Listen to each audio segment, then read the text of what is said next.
Punk Rock Elite, a podcast about NOFX.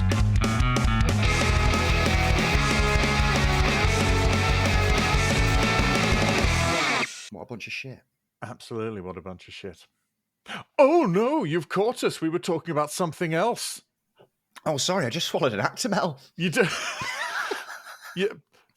Red is brimming with probiotics. Oh yeah, let's fucking go. And I'm antibiotic. But we still managed to be friends, and I think we can all learn. Yeah, absolutely. So that's why we are the Punk Rock Elite podcast with me, Eddie French, and them, Red Redmond. Hello, how are you? Good, thank you. Good. Exciting episode today.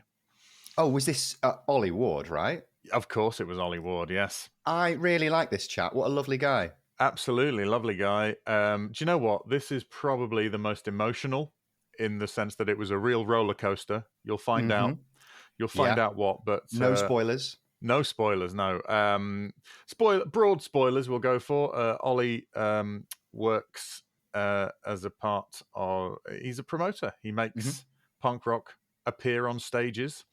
The new Cross in particular, but also many, many others. Has played in bands, talks about that kind of stuff. I mean, we had a great time chatting with him. We really talk about like the DIY aspects of punk rock in this because he is one of the people out there making it happen. As you've said, you know, like he's working behind stage, on stage, selling tickets. He's the total package, and it was a real pleasure to talk to him. Absolutely. He was very, very generous with his time, generous with his opinions. The most forthright individual we've had on, and I appreciate that a lot. Yeah. And there's a few firsts for this episode as well. I know we're like 9 episodes in or something, so we keep on having firsts, but that's exciting for us. So I think I'm guessing that you're all right. Are you, Red? I'd have heard if you weren't. Oh yeah, mate. I've just had an Actimel. I'm ready to fight. Absolutely.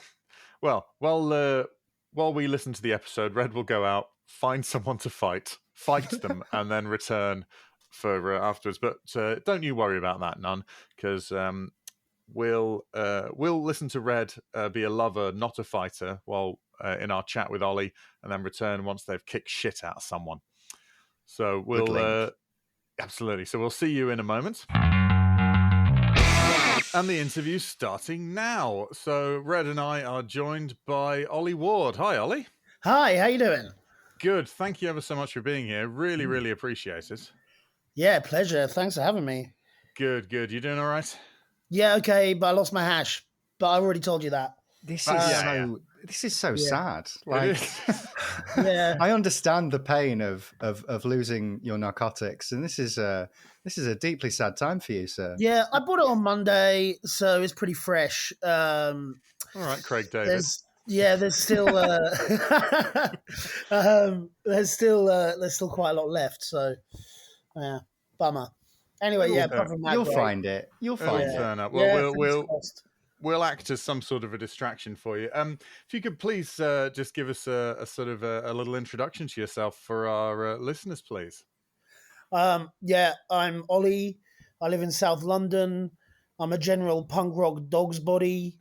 I've been playing in bands, different bands, other people's bands, my own bands since I was like 16. Been running shows since I was 16. Nice.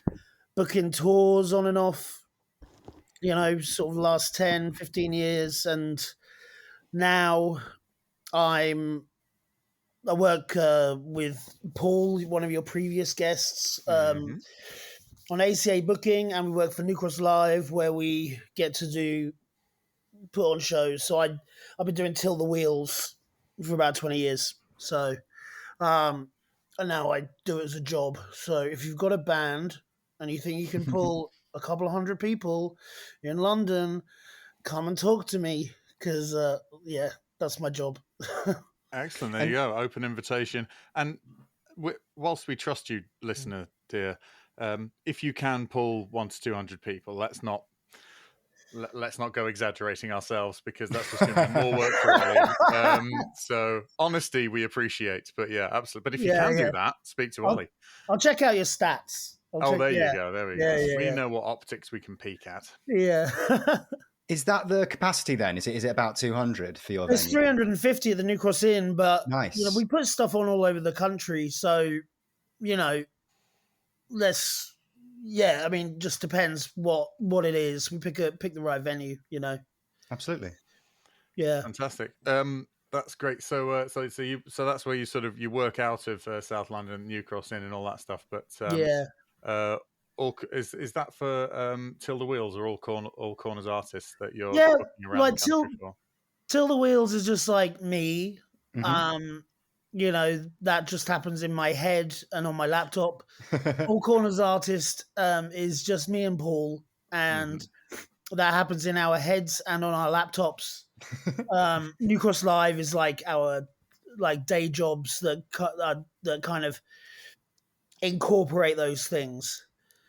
I actually spoke about it in an interview recently about someone asked me about burnout, and it's I get burnout and stuff, but it used to be I'd have 3-day jobs that were completely unrelated to music stuff, and then I'd be playing and running a show at the same time, and being a photographer or something, or volunteering at DIY Space for London, but also doing an essay at the same time, and then after the shift go and do a crew shift somewhere, and then be up in the morning to work at the bakery.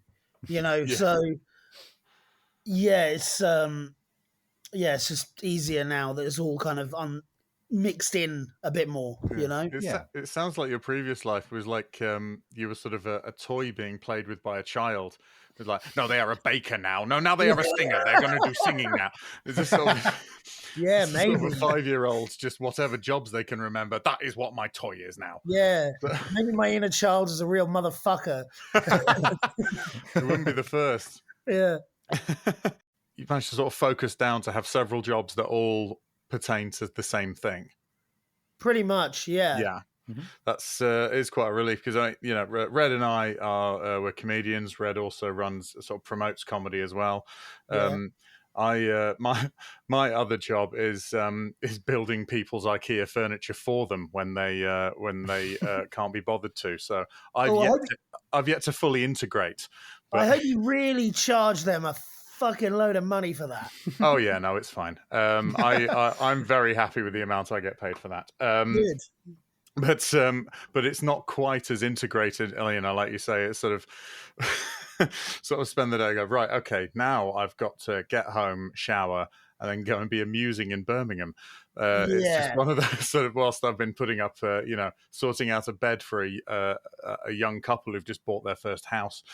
Taking advantage of lazy people's really good money, or it's a good way to earn a living. Oh yeah. I had a buddy that was he marketed himself as a web designer, but he was just doing Squarespace websites for old people. Charging them £300-400 or something, Oh no! There's this stereotype that punks are lazy, but you're pretty industrious. You sound pretty busy. Yeah. I mean,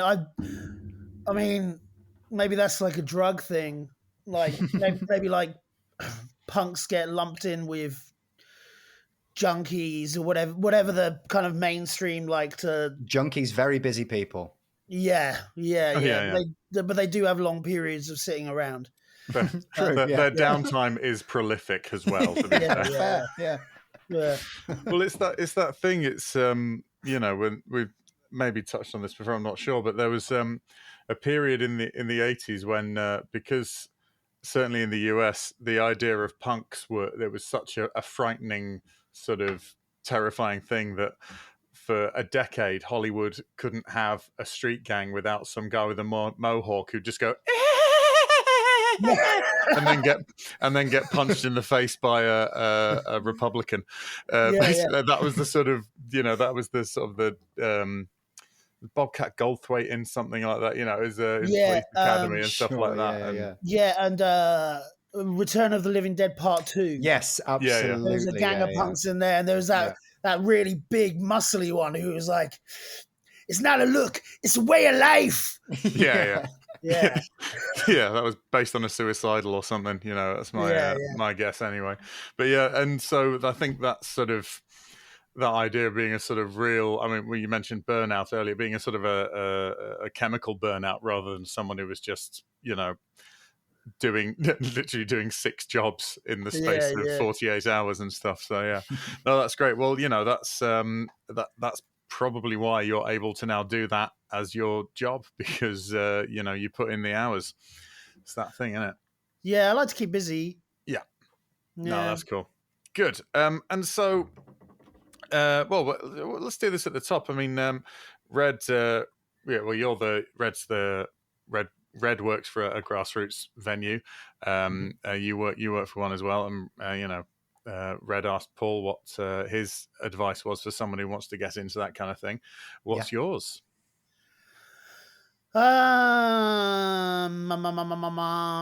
Be mates with Paul.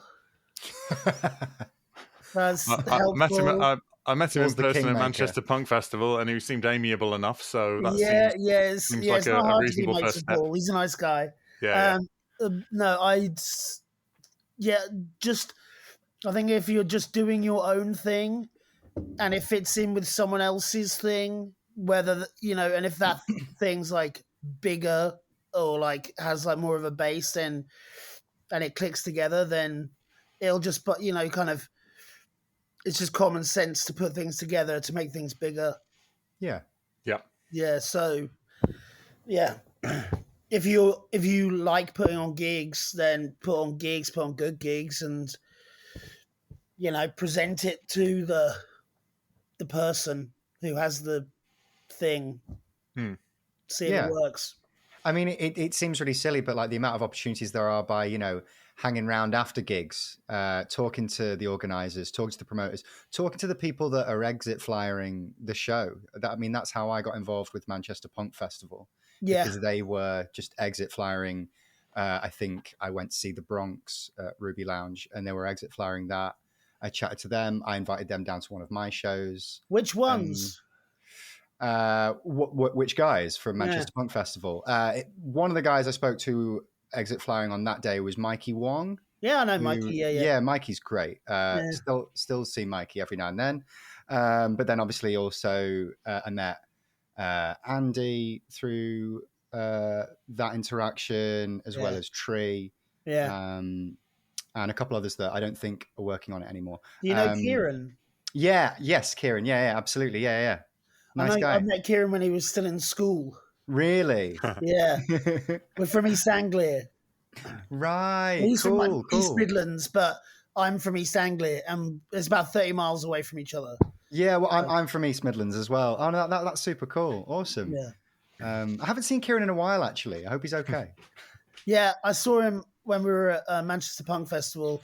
Great. For a minute in the backstage bit. Sweet. Yeah, it was nice. Did you have any highlights of Manchester Punk Festival? Yeah, Great Cynics, because I was in Great Cynics. Oh, cool. That's it. Really. We actually left as soon as we finished playing. Fair. Yeah. It's a really intense festival. I think it's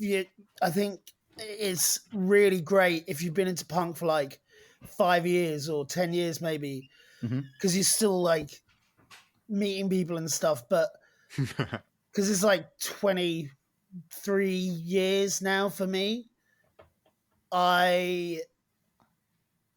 it's just like my entire life coming crashing around my head. I was actually getting texts from a few mates who were having like total panic attacks while they were there and stuff. It's a fantastic festival. I mean, when I do go, I have the best time. Absolutely. But it gets really intense. But also, I didn't have much money and I wasn't planning on going, so I was just like, I'm just gonna be safe.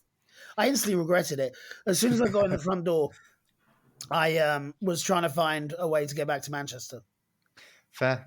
Yeah. I mean, it's a pretty unique festival. We were talking about how like there feels like there's a lot of festivals for younger punks like Slam Dunk, and there's festivals for like older punks like Rebellion. And we were like, oh, there seems to be no festivals for us. And then we suddenly remembered, oh, Manchester Punk Festival feels a little bit more for like, I don't know, 30-somethings. That one that we were at. We were really ungrateful that day. It's just not all right at all. For my festival, whenever I check the stats on the ticket sales website, it's just me. It's just like 400 of me, and then a couple of hundred around me, pretty close to me, Yeah. It's interesting how like demographics split in that way, particularly in like the punk scene. Yeah. And I think it's super impressive that Manchester Punk Festival have managed to distill down what works for a great number of punks. I don't know, like, because I can never quite put my finger on what makes Manchester Punk Festival so unique, special, and brilliant. But they're clearly doing something right. Yeah, I think, you've got such a great team there to kind of try and work out all those, years of expertise and all that passion and stuff, and trying to kind of quantify it and measure it. It's not really doable. But, I mean, like, from talking to those guys, they've got some really cool ways to think about things in terms of making sure that the certain bands are in positions where more people will see them, and just making sure that things are being represented properly. Absolutely. Yeah, I mean, like, I learn a lot from them. Because I was joking before about how the demographic of my festival is all just me, but the reality is it's a bit more varied than that. And I do learn from stuff all the time. Interesting stuff anyway. Absolutely. It's the thing. I think that being sort of passionate and curious in the way that certainly the people who are involved in running the Manchester Punk Festival, who I spent admittedly very little time with, there seemed to be it was the Sunday that I was there, and they were still as sort of keen and sort of on it as you'd want them to be. So that speaks very highly, when if they'd have been sort of like, just sort of dragging their feet as they walked along and not really looking anyone in the eye, you'd think, oh no, this is going to be the last one. But they look like the sort of people to me who would sort of go, well, I think I'll probably have a lie-in tomorrow till maybe 8:30 and then start organising the next one. It was like that kind of enthusiasm, which is to be applauded. Yeah. I get like a vibe with that festival, like it feels like everybody kind of gets a go, in that I feel like there are bands that are booked more than others, but like overall it feels like a pretty new lineup every year. I mean, like it isn't like Download where there's 9 headliners that they have and they just cycle through them each year. It's slightly different. Like I feel like you always get a brand new, fresh selection of punk bands for every festival, and I think that's really impressive.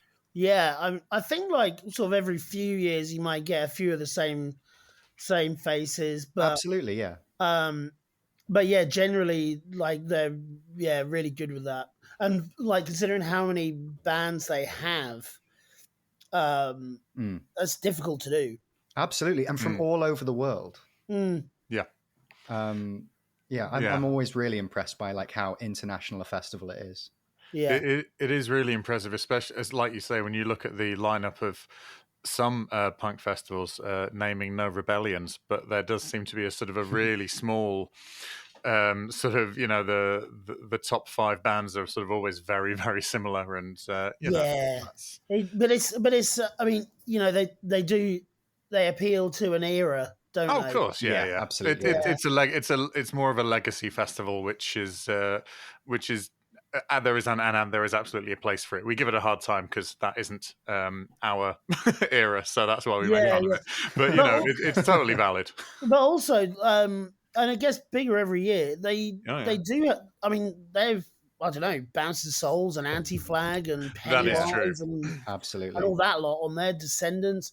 But yeah, and they have the Rebellion Introducing as well. So they're generally not bands I'm too familiar with, but I think it's really cool. They do all right for like they're listening, you know. Like local think, yeah. local northern punk bands do get a fair shout at. Yes, they do. To be fair, and I think that I think they've certainly shifted more in that direction. Of late, and that is absolutely to be applauded and copied by anyone else who's running a punk festival. You know, that's the great thing about these things. You can just see people go, "That's a good idea. We'll do that at our one," or "That's a dreadful idea. Let's never do that at our one." It's you know, there's no intellectual property in this kind of thing. You know, so that's the exciting bit. Yeah. Cool.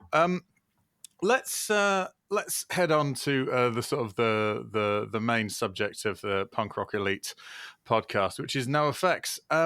Do you remember, Ollie, when you first heard NOFX? Yep. Oh. It was on the first mixtape I got given. I was about 12 years old, and I had we threw gasoline on the fire, and now we have stumps for arms and legs. So however it goes. Yeah. From the Punkorama 3 compilation.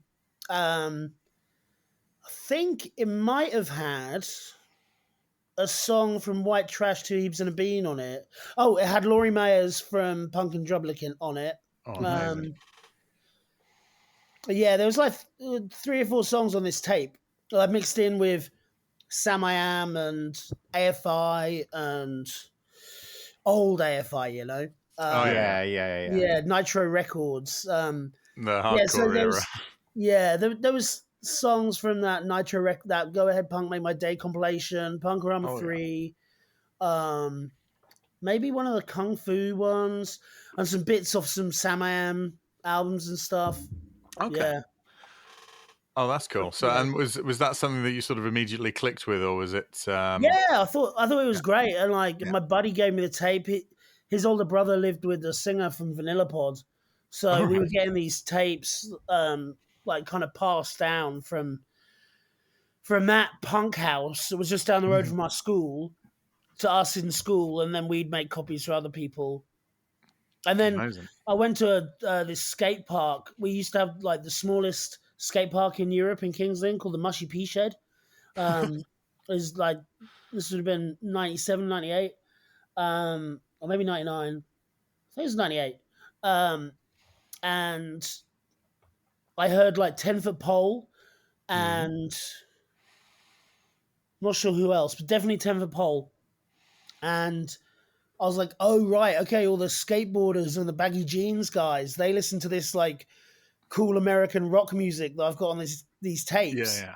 And then I was able to start putting some names to some of these bands. And then I'd be able to like use the school library to like look them up back when it was like dial-up internet. Oh, yeah. Yeah. And then I found like the Epitaph Records website. And then from that, I was able to like go into HMV and like find Punkorama 4 and Fat Music compilations. Like the guy in the shop was like, well, if you like Punkorama, you'll like the Fat Music compilations as well. And they're all like, I can buy 2 with my pocket money. I'd get like 2 of these compilation tapes. So it's like 50 songs. And I knew what the bands are called and what the songs are called. And I could then go and find out. And like Goober Patrol from Norwich. And they played in my hometown. They played at the St. Margaret's Club. So I went and saw Goober Patrol. You know, they were on a Fat Records compilation. So it was like, it's crazy days, you know? Yeah, those comps are, and it's such a shame. I've complained about this before, but you know, I don't think those sort of those record company samplers, those comps don't really happen so much anymore because everything's online and stuff. So it really was people just make a Spotify playlist now. Well, exactly, yeah. Or they just put them out on YouTube. You know, Fat Rec do them like when there's like a festival or something. And they'll make like limited vinyls of compilations, so they're more like collector's items. Yeah. Whereas like before they were like promotional. Yeah. but the format still exists, but just for a different reason. They've sort of evolved into it's like a nostalgic thing rather than a promotional tool, which is what they were.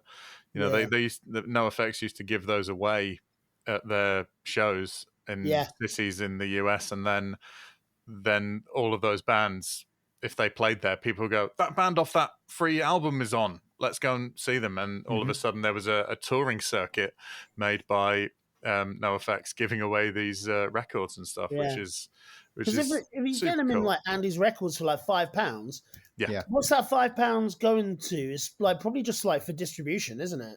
Yeah, no, they sort of loss leaders or breaking even leaders. They were there specifically to the first one is free, and then the rest of it, you got to.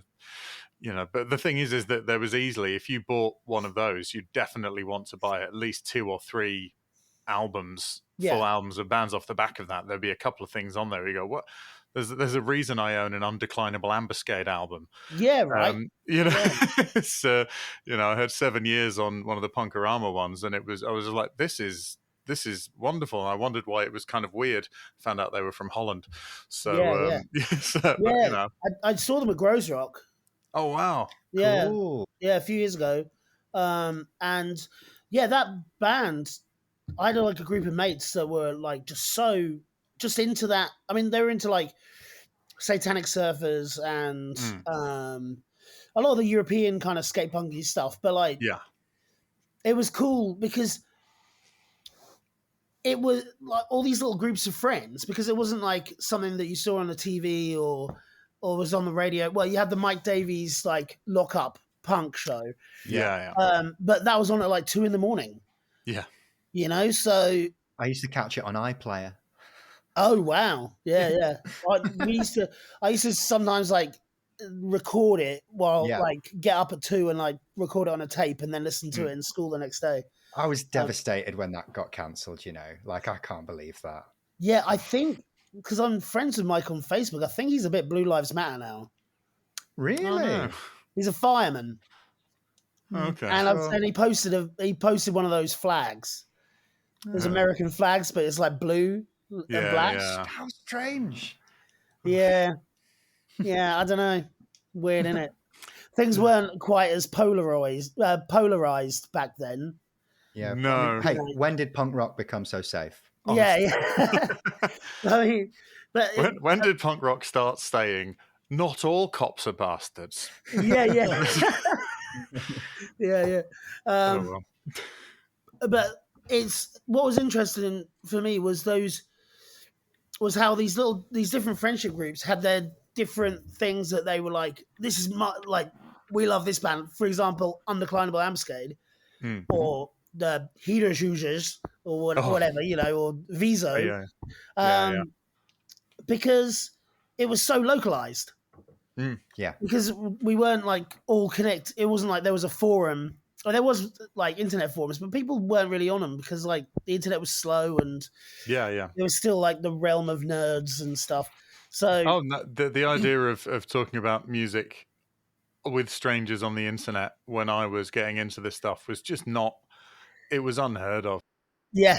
I tell you what, just as well you lost your hash. Your recall's incredible. Well done. Thanks. But no, that's it's great. It's so we'll start with the first of our questions. They're fairly pedestrian, but we think they can lead somewhere. Do you have a favourite NoFX song, Ollie?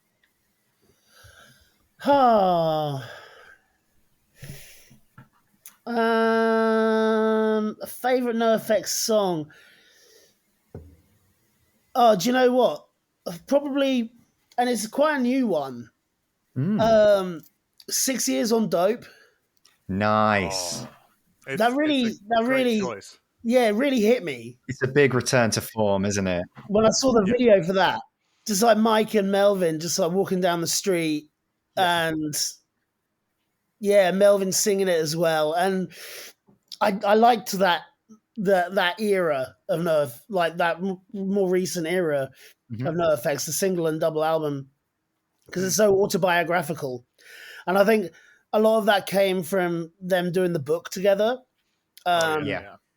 or or doing it separately and then bringing it all together. And but like just kind of looking at, there's some sad stuff like that's probably brought a lot of this kind of nostalgic or kind of remembering stuff back, like Tony dying and stuff. Yeah. But I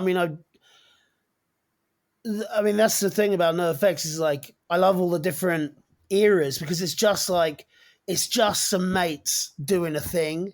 Yeah. Yeah. And I feel like there is an overarching kind of narrative, because they were so garbage for so long. You're really seeing a band like come from literally nothing. You're talking to two people who've just done reviews of the first 3 of their albums in quite recent memory. So you've got no pushback from us on that comment. Yeah, absolutely. Liberal animation. Wow. Yeah. So I'm just I just thought 6 Years on Dope was great and the video was great. Yeah. Just a selfie stick and 2 guys walking down the street, but just beautifully done. It's funny. I think the book is a sort of a turning point. Some people talk about albums being a turning point. I think the book is for them because it was so much of a look back, and I don't think that. I think that certainly Mike has developed some quite rose-tinted glasses for a period of his life where one of his friends got stabbed in the lung, which I find really impressive. You know what I mean? It's like there's sort of the idea of, and I think he's sort of thinking about NoFX's sort of place in it, and what's their legacy and all that kind of thing. And and I think a lot of it's coming from that, and these stories coming from. I think it's very, very interesting. I also think there's something about, I think, like it's First Ditch Effort that 6 Years on Dope's on, isn't it? Mm-hmm. Yeah, it is. Yeah. And that was his sort of coming out record because it's got Transvest Light on it. Mm-hmm. And that was when he sort of started, wearing the clothes he actually wanted to wear all this time in public. I always think a coming out record, there's always an honesty to it. I mean, even if they were honest performers before, there's this sort of extra bit of they're not holding back, and it becomes a bit more open. I class transgender dysphoria blues as being the very same thing. When someone's finally allowed to be who they are, they're not holding it back, and I think that's why I consider that album to be Against Me, head and shoulders above anything Against Me had done before, and I liked Against Me up until then too. But I don't know. That's my take anyway. Yeah, it's a cool album anyway. Yeah. Really, really great album. That's a great choice. 6 Years on Dope, and I love that. I love that people do give those later albums a fair shake, because anytime I've been looking at a lot of NoFX sort of videos and stuff like that. I've been checking out some of the bits of the first couple of dates of their farewell tour and stuff like that. And underneath every single video, there's someone going, I stopped listening after White Trash. I stopped listening after this and all this stuff. And it's like, okay, cool. Why are you here then? Why are you here on a video from 2023? Why are you looking up NoFX? Yeah, I remember people saying that in the 90s. Oh, yeah. Like, last good album was this. They're not, and then, nearly 3 decades later, we're still talking about it. Yeah, absolutely. Yeah, there's people who thought that Pump Up the Vallum was a step too far, and all the rest of it. It's just how it is, and that. I mean, I'd understand if people were saying they lost it at Heavy Petting Zoo, but that's just a personal. There are people who love that record. It's a different vibe, isn't it? Heavy Petting Zoo. It is. Yeah. I do wonder, sort of like what the thinking behind that was. I like it. I like the kind of quirkiness and the easiness. It's still snotty and funny. I think the songs are like, there's a lot of like homophobic and what else is on there? There's Whatever Didi Wants. Yeah. There's Filthy Phil Philanthropist. Yeah, which I yeah. like. They're all kind of funny and snotty, Yeah. but it's just that I remember Fat Mike saying that he basically wrote that album all in the wrong key. He didn't realize that there was a certain key where his voice sounds better.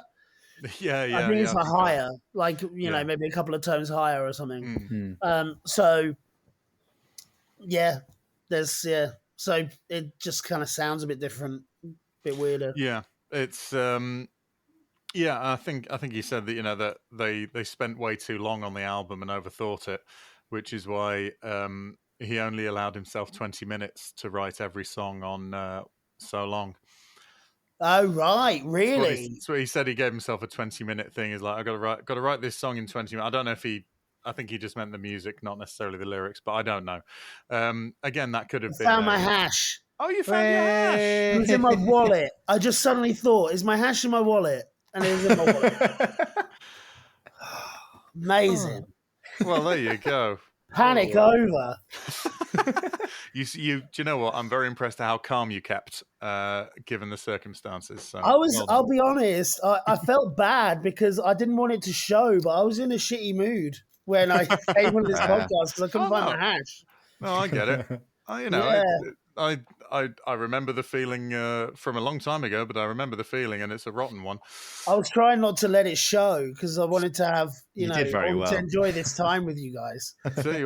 You could have got a BAFTA for that one, mate. Absolutely, it was none of that bad feeling was shining through. Well done. Okay, cool. Sure. Hello everyone, Eddie here. Red and I hope you're enjoying our show. If you have been and would like to help us make it a little more easily, then you can donate to us at our Ko-fi page, which is ko-fi.com/punkrockelite, or you can look in the show notes for our link tree. If you can't help us financially, we totally understand, but would love it if you spread the word to other people who would like this podcast. We thank you for your continued support. We massively appreciate it. Back to the show. Let's pull back a bit and let's say, do you have a favourite NOFX album? We've spoken about a few. Oh, wow. It's hard, isn't it? It is, yeah. I've got when I see the cover for White Trash, it gives me feelings, Yeah. It makes me remember seeing the video for Sticking in My Eye and thinking, wow, what would it be like to be one of those guys in that place? Or hang out with, there. And also because it was from 1992 and I'd probably first saw it in 99 or 2000 or something. And it's they had it on M2, didn't they? Yeah. So it was wow, they were doing this in 1992. I was 7. I just find it I like all of anything that's people like me, but before.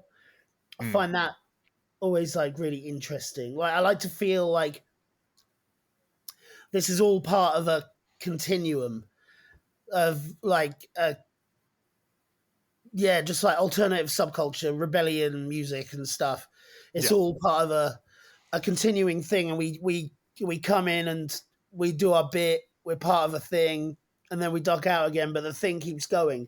And I just remember seeing the video for Sticking in My Eye and thinking that's kind of part of that. I think maybe So Long Thanks for All the Shoes is my favorite. It's the one that I go back to most. Sure. And maybe Punk and Drublick I go back to quite a lot as well. But more so So Long Thanks for All the Shoes. But saying that, sometimes I'll put on Pump Up the Volume and just rock the fuck out to that. Yeah. But yeah, I mean, I got single album on vinyl for my birthday, and I love it. Yeah. I ended up doing a master's in ethnomusicology, so I've got a lot of musical analysis experience behind my back. So I found that single album was the most interesting to analyze musically, because you could like I was just finding different references, and the references were like kind of on the sleeve and super interesting, and like lots of like heritage punk bands being referenced musically, like Rudimentary Peni in that first song, like the way they structured it, going the things would like roll into each other rather than being like verse chorus verse chorus. It was more like there wasn't really any kind of standard structure. I can't remember what it was now, but like I found that like the most interesting like recently to like sort of really get stuck into.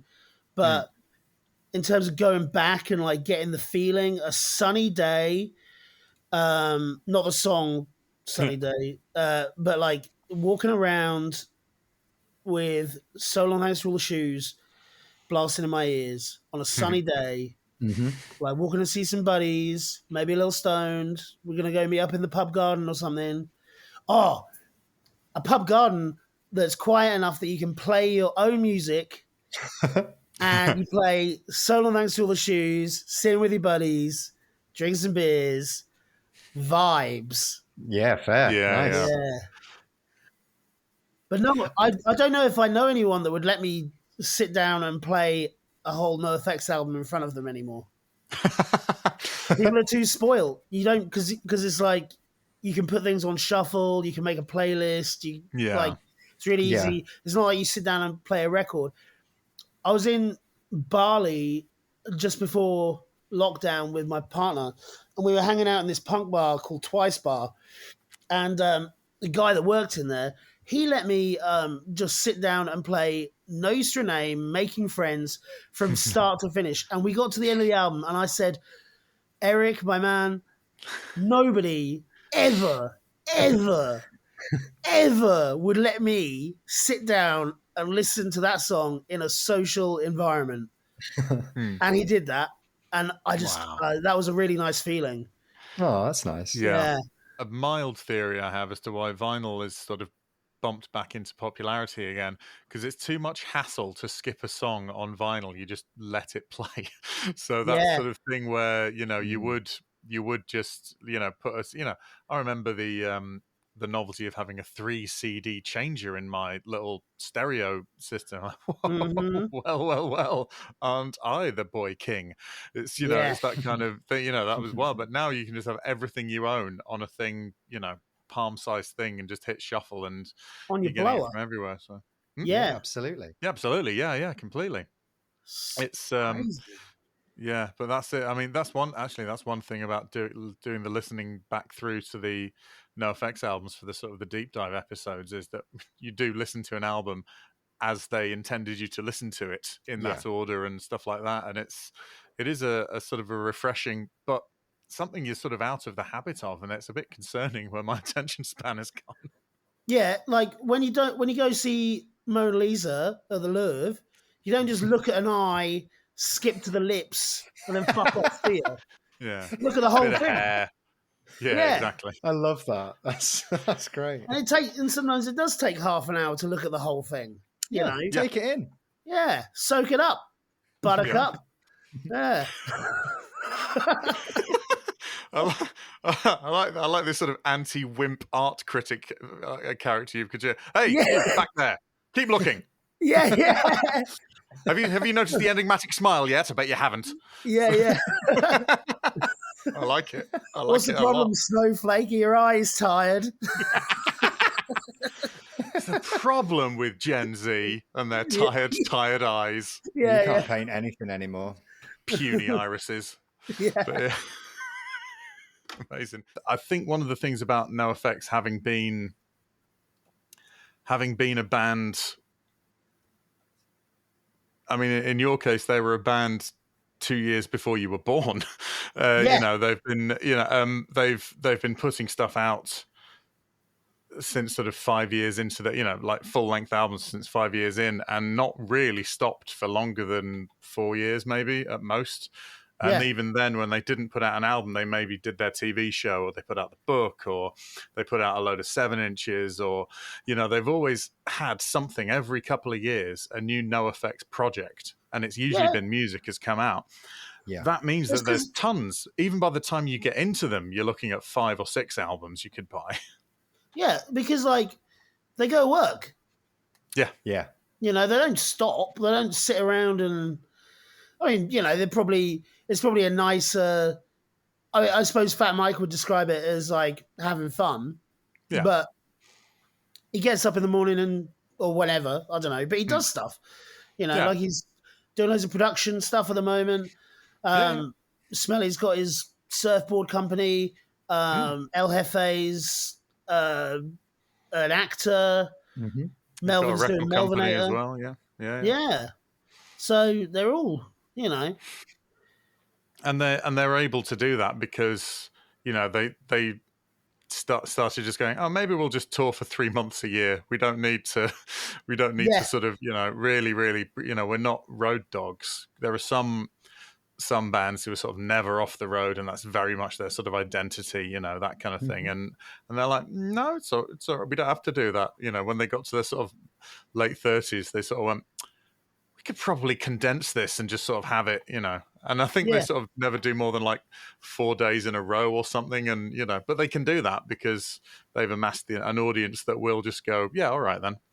Yeah. And it's a bigger operation as well than just like a van and just rock up to the venue, load out, sound check. They have to accommodate a lot more people. And and that's also because they've always got something to promote. And they pick their battles, which is smart, isn't it? There's no point in. Well, they did it, didn't they? They went and played places where people didn't really know them, or they didn't really want to, like in the Backstage Passport series. Exactly, but what they did then was they recouped all of that by making it into a television program. Oh yeah, which, absolutely. So, but again, it was that thing of they wanted to do things that I think Mike's got a real thing about doing stuff that other people haven't done. Yeah. He's got a real thing about, well, no one else has done that. No one else has. There was like World Music Day or something, and they were the only band who were playing on the African continent. And they were playing in Johannesburg. And they're like, so it's World Music Day, and as a part of it, we're the only band playing in the whole of Africa? Yeah. That's what? How is that? And the South bit as well. Not. It was like It was like he said that show was really boring because it was like in a mall, and because it was in Johannesburg, it was just all middle class white kids. He's like, we could have been playing in California. Yeah, there was no difference. I could have done this and gone to my home. It's sort of really sort of disappointing. It's like, I don't know. I was in a band called Laser Christ with like 2 South African guys, and one of those guys was at that show. Oh, really? Yeah. And his buddy, who hangs around in South London as well. Game changing, because no one ever goes to South Africa. Yeah. No. So. No. Yeah, apparently it's NOFX and Frank Turner. Oh, really? Yeah. Wow. That's it, and everyone else is just sort of, well, maybe we'll just go and live somewhere else in the hope of seeing some bands. Yeah. Well, yeah, big community in London. I don't know, probably everywhere else in the world, but yeah. Oh, yeah.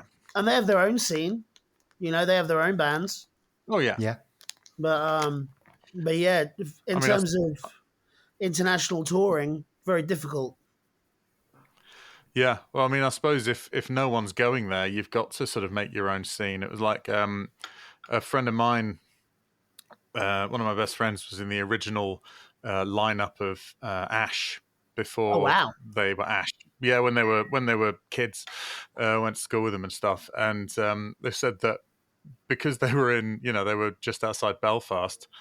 No bands ever toured there because it was the sort of late 70s and and the 80s. Yeah, they were like all too concerned. All the troubles, yeah, absolutely. So when a band did play there, he's like he said, the Bon Jovi did their Slippery When Wet tour. They did Belfast, and there were guys there at Bon Jovi with Slayer t-shirts on because it was the closest there was to live rock music. They're like, this is the closest we're getting to, because Slayer aren't coming, so I'm just going to have to go and watch someone play a guitar solo loudly, and this will have to do.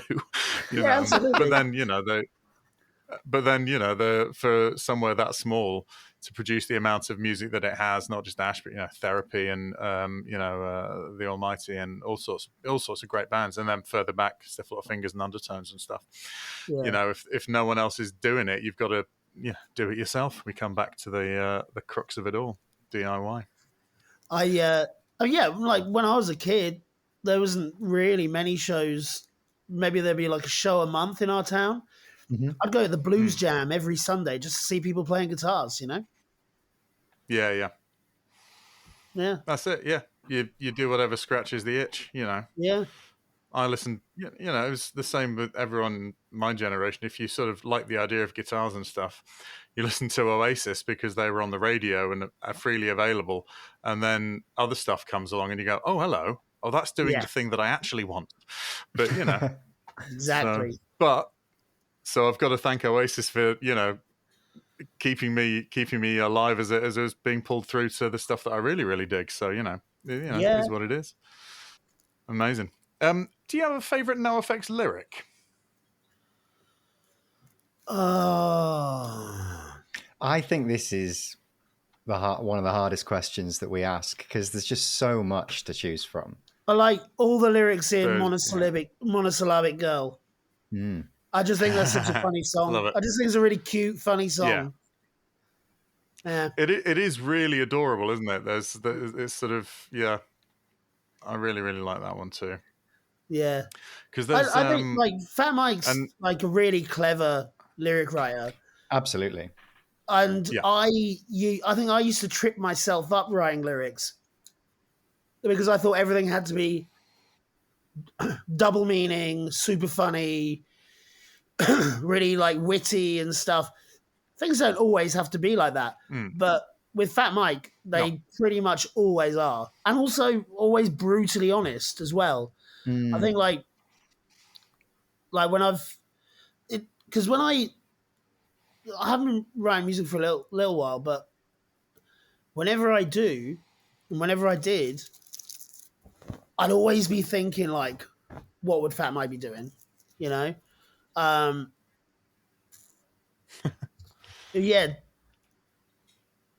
So I'm taking I'm going to take the song that I think stands out because it's not particularly witty or clever or honest. It's just a really stupid song about a woman that can only say one syllable at a time. Yeah. And I'm going to say that's my favorite. It's great. It's a great choice. I also think that probably like all of these songs, it's about a real person, I would imagine. Yeah, I hope it is. I hope there's someone out there that's just say sky, grass, rock. Yeah. Yeah, no, it's great. And I think it gets a little nod in Biopsy Girl from Single Album. Yeah. I think there's a little lyrical nod about taking her somewhere. Yeah, I think that there's a little echo in there, which happened a lot. I know there was the song. Is it on Coaster? She Didn't Lose Her Baby, or is it on Self-Entitled? I don't think that's on Coaster. What? It's on Self-Entitled, but yeah, She Didn't Lose Her Baby, which sort of shares a weird theme and sort of music sense with She's Gone from White Trash. Yeah. I don't know, and it just sort of felt like they were sort of sister songs. I don't know why, but that's fine because I love She's Gone. But like, there's so much NOFX content there now that it's really easy for Mike to reference himself, but like a 20-year-old past self. I guess the most obvious example would be lonium. What is it? Oh. Linoleum. Yeah. Linoleum. Yeah. That'd be the most obvious absolutely. example. But like you say, there's lots of little nods and stuff. A lot like at the beginning of Pump Up the Valium. Can you hear the similarities to Linoleum and Shadows of Defeat? Yeah. And is that? Yeah. Is he talking about Shadows of Defeat by Good Riddance? Do you think, or is Shadows of Defeat? It could well be, because I can't think. That's the opening track on Operation Phoenix. Oh, okay. But yeah, maybe. Because it's I'm not as familiar with that one, I got to say. But yeah, and it even starts with the same vocal warm up, the la la la la la la, all that stuff. It's so they're self-referential from there was only 2 albums in between. There was Punk and Drublic, then there was Heavy Petting Zoo, So Long, and then Pump Up the Valium. So there was only sort of 2 albums in between those two, and they're already sort of looking. But there still must have been about 8 years between them. Yeah, it would have been. I think it was 2001. Pump Up the Valium. So 7 years, but that. Also, Punk and Drublic was the one where they blew up and they were like part of the California punk explosion. Mm-hmm. And then Heavy Petting Zoo was the one that got panned. And then So Long Thanks for All the Shoes was going to be the last album because Smelly had the bad heroin problem. And then Pump Up the Valium was like, I thought he kicked the heroin just after White Trash, wasn't it? I thought it was earlier, but they did. I mean, the idea that So Long Thanks for All the Shoes was going to be the last album. Oh right, well it does have a sort of a farewell in the title. Yeah. Absolutely. It's the Hitchhiker's Guide reference. Yeah. But So long I'm not. Yeah, maybe I've got my timeline mixed up, or maybe but yeah, it was meant to be the last album. That Smelly got off he recorded White Trash, and the day after they finished recording, he went to rehab. They didn't try and get him off it before recording because so he recorded that album whilst still addicted to heroin, which is astonishing really when you listen to it. But, I guess anyway, that's my recollection. If either of us, I mean, what we're going to do is we're going to meet up in a car park somewhere around, let's say Peterborough, and just wrestle, and then whoever wins has decided the new history of NOFX. And then that sounds like a fair. And then the timeline will fold in on itself, and yeah, absolutely. I think if either of us cares that much about the history of people we've never met, then absolutely. I suppose he's for wrestling. Yeah, it's a fair way to decide. I think it's fair. It's not only fair; it's sensible, and that's what I like about the play. I'm a fair guy. I can't say fairer than that. Okay? Absolutely. Yeah. And I'm sensible, so that's where it's coming from. Okay, good. All right, well, so if you want tickets, email punkrockelitepodcast@gmail.com, and we'll send you the what 3 words you can get there. Oh, all right, good. Amazing. Do you have a favorite memory of that involves NOFX?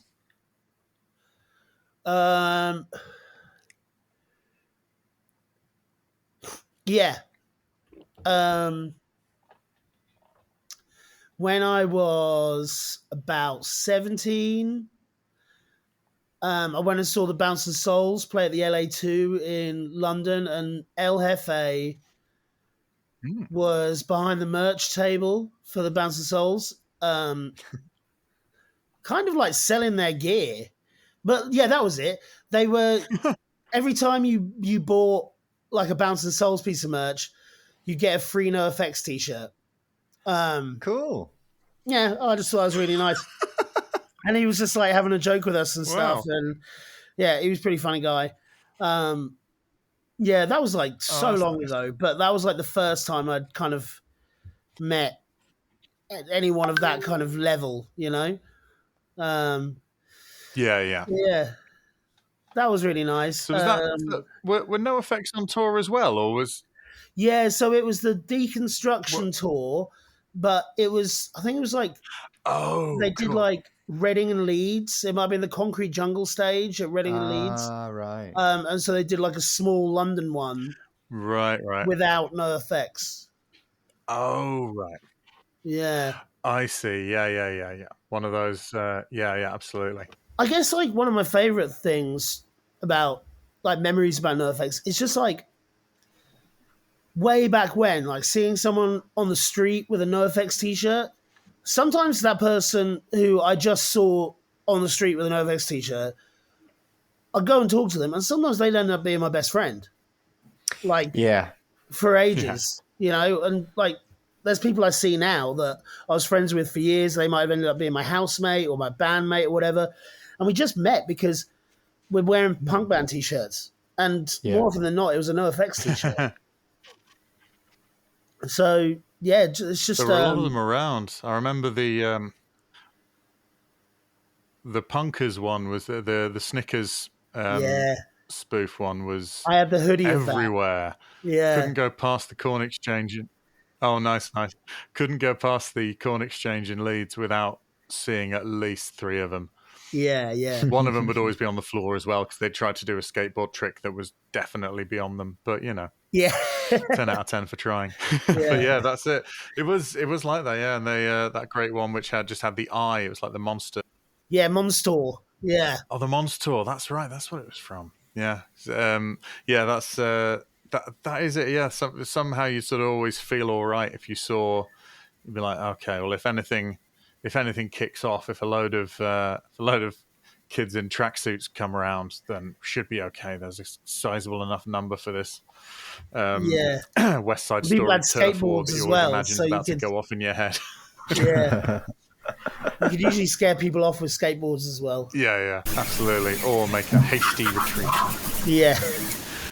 We've got a question here. It's what do you think is the best way to introduce a non-fan to NOFX?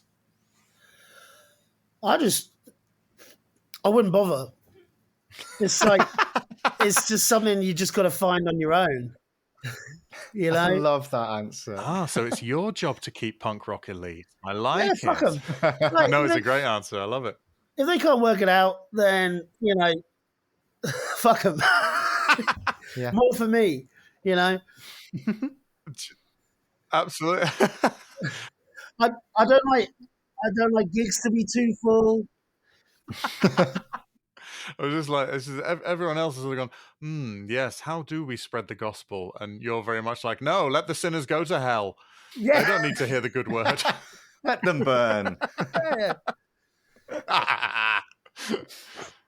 No, do you know what? That's absolutely fine. I admire it as well. It's you know, it sounds like if you were forced to, you'd definitely like sort of go no. You have to try and force someone to get into NOFX. You go, right, well, I'm playing the Thalidomide Child just so that they don't like it.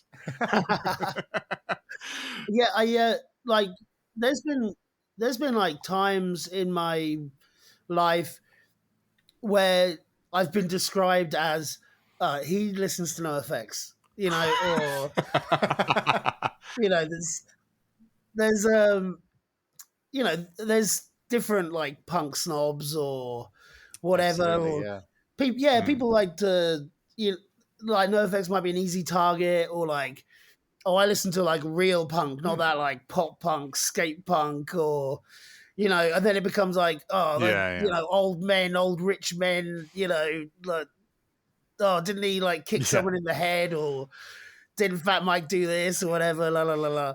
Yeah. But like for me, I find myself, I think it helps me relate to NOFX because like, you know, it's not about being cool or being popular or being like the smartest or the slickest or the most right on or whatever, you know. It's just about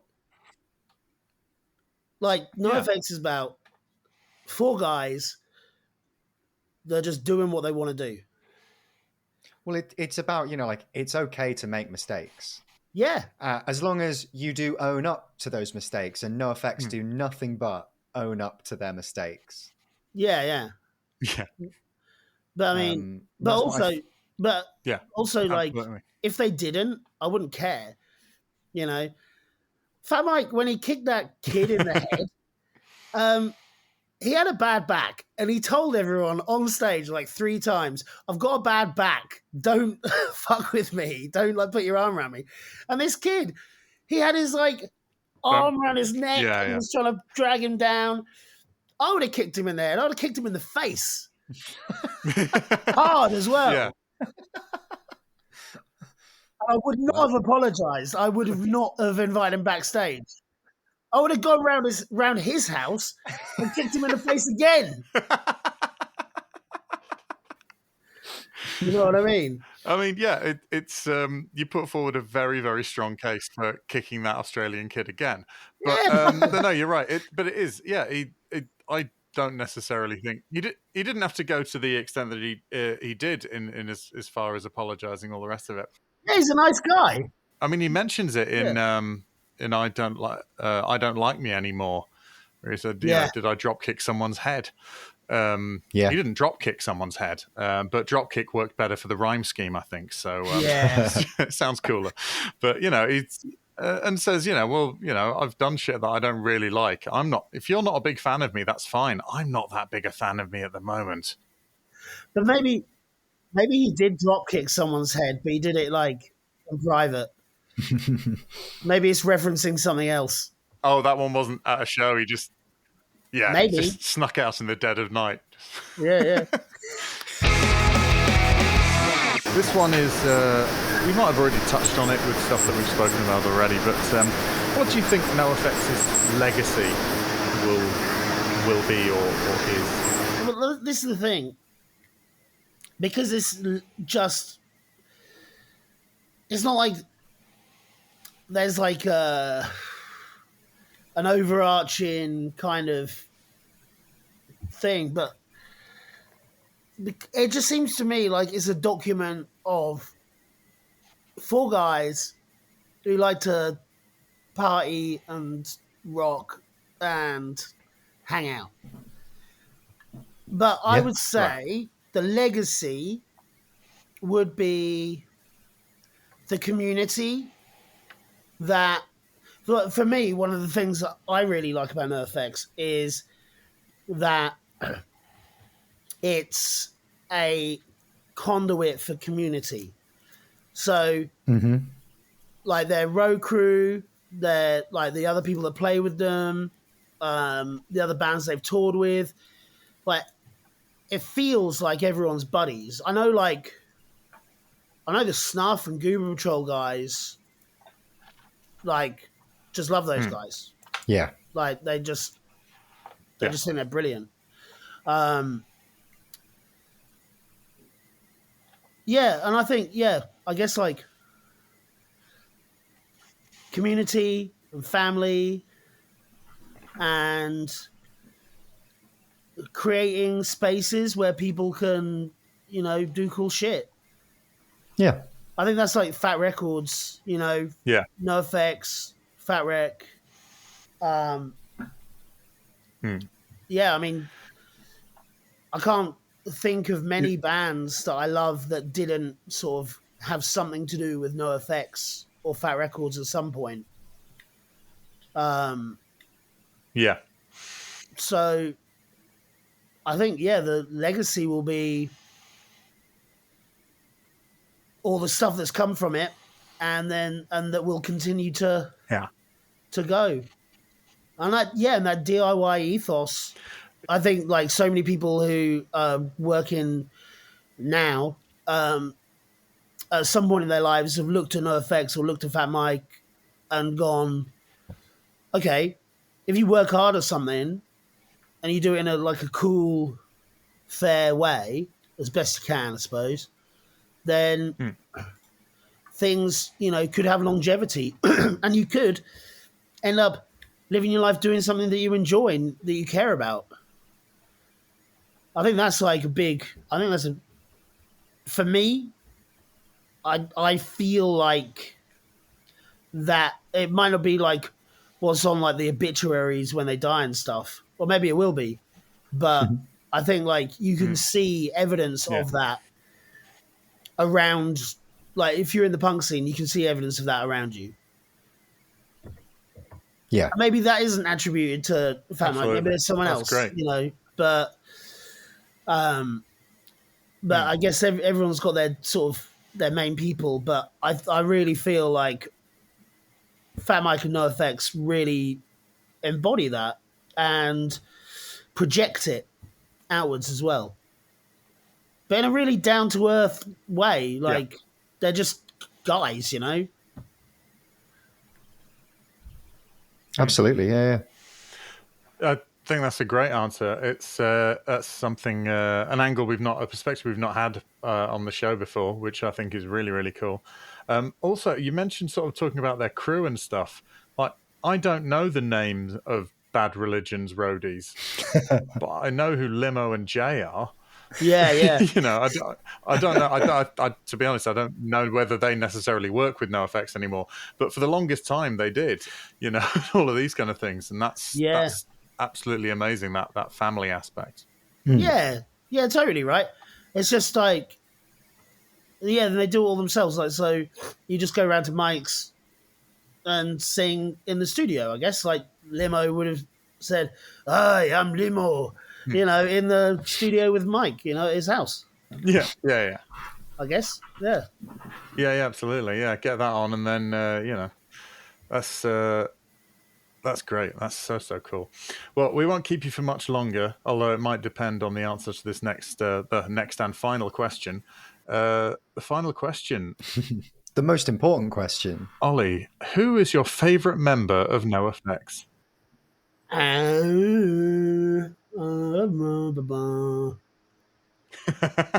Yeah, probably Mike. I think Mike's like super cool. Is that our first mic so far, Eddie? That's the first Mike. Mike is off. Mike is, you know, he's finally started the race. Yeah, absolutely. That's the first Mike we've had. It was just Melvin for so long. Melvin's great. Yeah, Melvin for the first few. Then it was your own soul brother Paul who broke the Melvin streak. He chose Smelly. Yeah, well, if you check out Hepatitis Bathtub, he was definitely he came out strong from that book. You know, like he was the star of the book. But I mean, like with Mike, it goes back to what I was talking about before about Absolutely creating a space and facilitating, and I guess like, you know, I guess the punk thing to do would be go like, oh no, he's a millionaire because he's made all this money, la la la la. But, or he's a sellout or whatever. But it's not like he had a cool band and then a major were like, hey, if you make it sound like Soundgarden or whatever, or, you know, then we'll give you $1 million and la la la. You know, he sweated. Yeah. That's hardcore. We really want to get in on this grunge thing, guys. What can you do for us? Yeah. But, you know, it's hard work. Like, and it's really cool. And it really helped people. It really helped me. I guess it really helped you guys. Yeah, absolutely. It really helped so many people that I know. Absolutely, yeah. And I know pretty much everyone I know through those, you know, all of that stuff. I'm just going to say Mike because of that. Fair. Absolutely. Hey, look, we say favourite, we don't say best. Yeah. I do think, like, generally it's underestimated how much a positive influence decisions that Fat Mike has had on the people that I know and the community that I live in. And as I'm on a podcast about NoFX, I'm going to say that right there. I'm going to say I'm going to say just that, Please do. Cool fucking guy. Fair. I'd buy him a beer. Of course. We knew that every member was going to get picked at some point, and we were still fairly early doors on this show. We were sort of waiting to see who was going to be, who got there. So, but yeah, all of those points you make are absolutely accurate, and yeah, people are always going to have a go at someone who's made a huge amount of money. But if you can be a millionaire ethically, certainly his way is one way of potentially doing that. And also, that money's getting spent on doing all sorts of stuff that, like you say, is very, very positive. Yeah, totally. I mean, I don't know if anyone's touched on the punk voter thing. That was wild. A little bit, yeah. I remember going on that march, to stop Iraq and stuff. And for me, so much of that was through those Fat Records compilations, the Rock Against Bush stuff.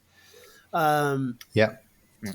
I was already into propaganda and Good Riddance, but and I was kind of reading some Chomsky stuff, but getting into the kind of Fat Records the sort of politicized Fat Records thing, it was super accessible. And I think a lot of people kind of, it might be kind of simplified and stuff, and maybe people weren't, going to the right lectures or, sitting in the right, I don't know, DIY space or whatever.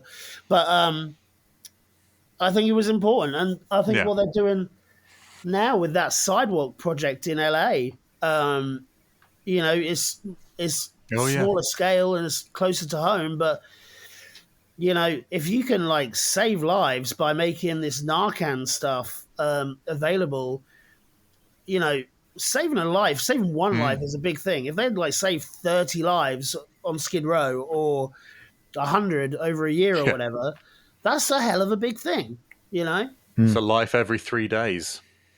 Yeah. So yeah, I think it's I think he's a cool guy, and you can't do that kind of stuff without some kind of power and influence. He got it in a cool way by making cool stuff happen for people, whether it's the bands or the fans, and now he's got it. He uses it in a cool way. Yeah, I also think getting high is cool. So if he gets high with that money, I think that is also cool. But I also think absolutely. Survive getting high is cool as well.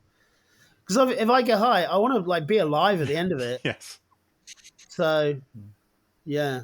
What brilliant answers! Those are all going in the Hall of Fame as of now. Thank you ever so much. Cool. Where can our listeners find out about what you're doing next, please, Ollie? If you just go on tillthewheels.com, all my stuff's there. Nice. Yeah. Till the Wheels, TILL. THEWHEELS.com. I was just sorry. I didn't get stuck. I was just checking whether it was double L or single L. Double L. I'm slightly more literate than that, but not a massive amount. But yeah, cool. So thank you ever so much. So tillthewheels.com, you can find out all of Ollie's goings on. Thank you, Ollie Ward. You are absolutely one of the punk rock elite. Thank you so much for joining us. Cheers. Nice one, guys. Thanks so much. We told you he was forthright. That was Ollie Ward. I'm just really happy that he found his hash. That was the emotional linchpin of the episode. Because I'm going to have to go back and listen to it, because I'm going to listen to everything up until he finds his hash and see if I can hear his voice cracking a bit. The sorrow as he puts on a big brave boy face. But no, what a great chat, and it's lovely again to talk to another person who's involved in the DIY side, the grassroots side. What a brilliant man who works so hard for the sake of punk rock. Absolutely, yes. And the fact that he's willing to, spend so much time chatting with us about it, it's yeah, really, really enjoyed that. I hope you all got a kick out of it. What was your favorite bit? Let us know at punkrockelitepodcast@gmail.com, or just under one of our Instagram posts, just write the word hash if your favorite bit was when he found his hash. Would a hashtag hash be too twee? I don't know. Is that I think hashtag cute? hash would be fun. Yeah. Interesting. We'd get a lot of people expecting a much more of a sort of a 420 style podcast from us if that was one of our key hashtags. But, hey, they might like NOFX. I remember there was in Kerrang, there was a review of Cypress Hill's Smokeout. Yep. They had a festival, and NOFX were the only non-hip-hop band to be on. That's interesting because, they're not necessarily like they're not a very pot smoky band. I know like Mike's not a pot smoker. No, he doesn't like it. But Hefe and Melvin both used to be wake and bakers, and Smelly sober since 92 or what have you. But if you are here because of hashtag hash, welcome. Sure, why not? But yeah, again, we're doing the grassroots thing. If you have a grassroots venue, you know of one you want shouting out, tell us about it at the email or wherever, and we'll try and do this. If you want to make a scene, not like, cause a fuss in a restaurant, but, if you want to help build a punk rock, darling, you're making a scene. If you want to make a punk rock scene, let us know where you are. If there's other people who listen over there, maybe we can do some, matchmaking. I think at the end of the day, like punk rock is just all about doing it yourself. So, if you've got some friends, some bands, put together a show, put something on, see where it takes you. I think that's what NOFX did, and I think it got out of hand. It got very, very out of hand, and now we are compelled to talk about it at least once a week. So we'll continue to do that because we're enjoying it hugely, and we will see you next time on Punk Rock Elite, a podcast about NOFX. Thanks, Red. Thank you. Yeah. Thank you for listening to Punk Rock Elite. It was a Pick Scraped and Fruitcake co-production by Eddie French and Red Redmond. If you're not following us on Instagram or subscribed to the podcast, please do. The main theme and production was done by Eddie French. Please contact us at punkrockelitepodcast@gmail.com. Thank you.